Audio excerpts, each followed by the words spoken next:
I'm almost agnostic when it comes to the issue of the green line. The problem whenever I hear about the issue is that the current council, the current mayor's office, does not actually care enough about public safety, that building a new train line down into South Calgary is basically just bringing a system to move crime around the city more efficiently, without actually putting police officers on the transit system itself, without actually hiring more police officers and having the budget available to do it.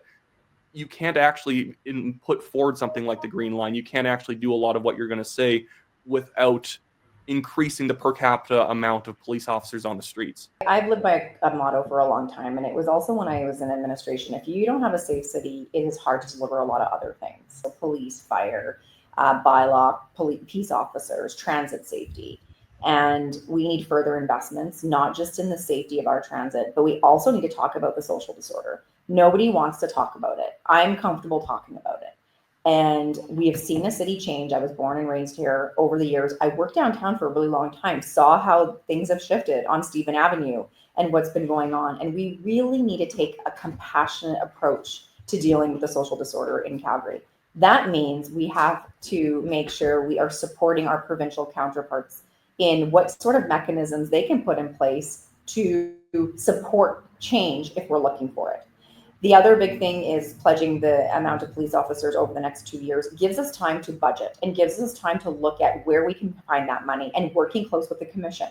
The commission obviously reports to council. The chief does not. They report to commission, and building that relationship, having a good commission. There are great members of commission on there now. They get it. And the current police chief has made some, incredible, moves on what she believes needs to be done. So I think we are really starting to move things forward in that, having that difficult conversation about social disorder. And it's okay to talk about it. And it's okay to find mechanisms to support people, because they're a human being. And we need to think about how we do this strategically so that every one of those folks that walk downtown feel safe.